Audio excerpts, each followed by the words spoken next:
São 17 horas em Paris, 18 em Kiev. Está a ouvir RFI em português. Neide Ribeiro. A Rússia prepara-se para enviar uma delegação para Minsk, na Bielorrússia, para conversações com a Ucrânia. A informação foi avançada hoje por Dmitry Peskov, porta-voz do Kremlin, no mesmo dia em que os soldados russos entraram em Kiev. O Programa Alimentar Mundial está a averiguar queixas de abusos sexuais contra líderes comunitários envolvidos na assistência alimentar às vítimas de violência armada em Cabo Delgado, no norte de Moçambique. Estes são alguns dos assuntos que vamos desenvolver. No controlo técnico desta emissão está Laurie Plisson e o jornal começa agora. A Rússia prepara-se para enviar uma delegação para Minsk, na Bielorrússia, para conversações com a Ucrânia. A informação foi avançada esta sexta-feira por Dmitry Peskov, porta-voz do Kremlin. Não é assim, Catarina Falcão? É, sim, exatamente, Neide. A possibilidade de negociações entre a Rússia e a Ucrânia, tendo em vista o fim da invasão russa, foi avançada por Dmitry Peskov, porta-voz do Kremlin. Segundo este representante das autoridades russas, o governo está pronto a enviar imediatamente uma delegação que incluiria representantes dos Ministérios dos Negócios Estrangeiros e da Defesa para Minsk, na capital da Bielorrússia. No entanto, para que decorram estas negociações, Moscou impõe que a Ucrânia se declare como um Estado neutro, abdicando assim da intenção de se juntar à NATO e se comprometa a um processo de desmilitarização. Nesta manhã, Volodymyr Zelensky, o presidente ucraniano, disse mesmo estar disponível para conversar com Vladimir Putin, mas em tom de desafio. Ao mesmo tempo, as forças russas continuam a avançar no território ucraniano, tendo capturado o aeroporto estratégico de Hostomel, que fica a cerca de 7 quilómetros da capital, com Vladimir Putin a incentivar os militares ucranianos a tomarem o poder à força, retirando o presidente Zelensky, que Moscou acusa de ser nazi, da liderança do país. A guerra da desinformação dos números continua também, com a Ucrânia a dar conta de 187 ucranianos mortos no primeiro dia de combate, assim como 160 feridos e ainda 2.800 soldados russos mortos, segundo o Ministério da Defesa ucraniano. Desde a hora em que os primeiros soldados russos entraram em território ucraniano, têm-se multiplicado os comentários contra a guerra. As manifestações ocorreram em mais de 50 cidades da Rússia, sendo a maior registada em Moscovo, com cerca de 2.000 pessoas a serem detidas. Sevieta Azernikova, cidadã russa a viver na Ilha da Madeira, em Portugal, disse à RFI que sente vergonha por falar a mesma língua de alguém que considera ser um ditador. Sinto vergonha porque falo a mesma língua como ditador. Estou triste, estou com muita pena, estou com vergonha. Nós temos galeria, temos arte café, eu não sei que, ucranianos e russos.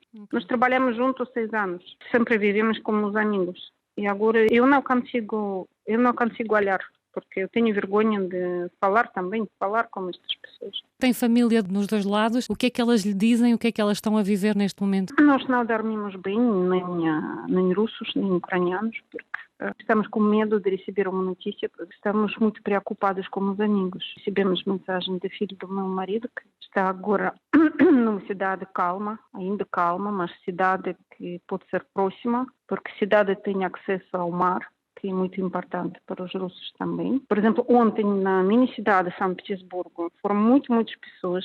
Eles saíram para a rua para fazer manifesto contra a guerra e eles podem ir à prisão. Vladimir Putin disse esta tarde que está disposto a enviar uma delegação a Minsk para iniciar negociações com a Ucrânia. Que validade é que têm estas declarações de Putin? Estas palavras têm valor. Já ninguém tem confiança do Putin. O presidente russo Vladimir Putin, que apelou ao exército ucraniano para retirar o apoio ao governo ucraniano, pararem de resistir e tomarem o poder, isto quando as tropas de Kiev se batem na capital do país contra as tropas russas e em defesa da Ucrânia, naquele que é o segundo dia do maior conflito terrestre na Europa desde a Segunda Guerra Mundial e que já terá feito dezenas de vítimas mortais e mais de 100.000 deslocados, de acordo com a ONU. A Letónia disse hoje que está disposta a acolher um eventual governo ucraniano no exílio, se for obrigado a deixar Kiev por causa da invasão russa. Marcos Ferreira, professor de Relações Internacionais na Universidade de Lisboa e especialista dos países pós-soviéticos, considera que a invasão da Ucrânia pela Rússia é o resultado de 30 anos de ausência de um verdadeiro diálogo entre os países ocidentais e a Rússia sobre questões de segurança. Isto é a consequência de 30 anos de ordem internacional pós-Guerra Fria em que verdadeiramente não se discutiu discutiram as questões essenciais da segurança na Europa. E, portanto, é uma surpresa que chega a muitos, mas os últimos 30 anos foram certamente uma crónica de conflitos anunciados. Não é? O conflito que estamos a viver hoje é, em grande parte, na minha opinião, resultado de uma série de opções, certamente da Rússia, mas também opções políticas do lado ocidental, como, por exemplo, o alargamento indefinido da NATO, não é? Ou seja, insistir numa política de pactos militares após o fim da Guerra Fria, certamente foi alimentando tensões e neste momento estamos a tentar lidar com um conflito que a Rússia resolveu iniciar através de meios militares e nós achamos que no século XXI os meios militares já não devem servir para resolver conflitos de interesse. Mas isto prova-nos que o mundo em que vivemos é um mundo muito complexo e, portanto, coloca-nos perante questões que nós pensávamos que estavam resolvidas, porque no nosso mundo ocidental, liberal, as questões resolvem-se de outra maneira. A análise de Marcos Ferreira, professor de Relações Internacionais na Universidade de Lisboa, ele que é o convidado de Liliana Henriques esta sexta-feira. No plano diplomático decorre neste momento a reunião da NATO para avaliar a invasão da Ucrânia, ainda a reunião do Conselho de Segurança da ONU. Os Estados Unidos e a Albânia solicitaram a votação de um projeto de resolução condenando a invasão da Ucrânia e pedindo à Rússia a retirada imediata das tropas da Ucrânia. A final da Liga dos Campeões vai ser disputada em Paris e não em São Petersburgo. O anúncio foi feito pela UEFA na sequência da invasão militar da Rússia à Ucrânia. O Kremlin qualificou de lamentável a decisão da UEFA em retirar a final da Liga dos Campeões 2021-2022 de São Petersburgo. Entretanto, no desporto, a seleção portuguesa de basquetebol foi derrotada pela França por 94-56 no Palais des Sports, na cidade de Dijon, num jogo a contar para a terceira jornada do apuramento para o Mundial de 2023.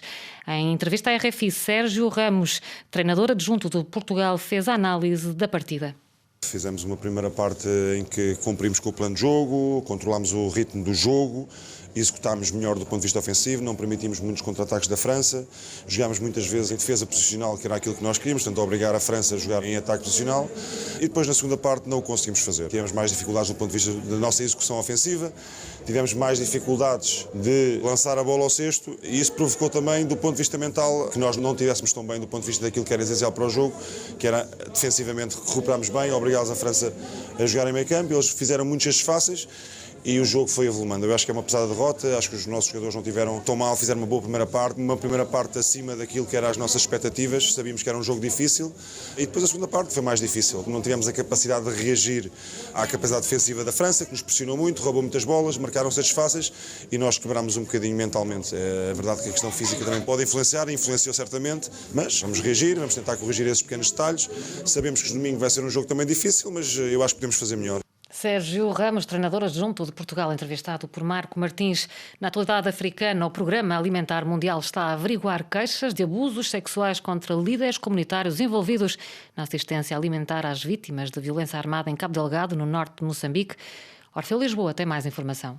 Maurício Borté é o chefe do escritório do Programa Mundial Alimentar na província de Cabo Delgado e faz graves acusações contra líderes comunitários envolvidos na ajuda alimentar aos deslocados dos ataques terroristas nesta região do país. Estas questões que nós temos recebido fazem referência a, algumas vezes, abuso de poder por líderes comunitários ou troca de alimentos por questões de sexo, e essas questões nós não temos tolerância nenhuma. Tolerância zero para essas questões que prejudicam as comunidades. Lisete Manuel, delegada do Instituto Nacional de Gestão de Risco de Desastres em Cabo Delgado, não esconde a preocupação das autoridades face ao fenómeno, que não é novo. A comunidade humanitária está pronta a fornecer todo o apoio necessário e cooperar estritamente com as atividades governamentais ao nível de Cabo Delgado para garantir a proteção contra este tipo de casos. O terrorismo já provocou em 4 anos, na província de Cabo Delgado, norte de Moçambique,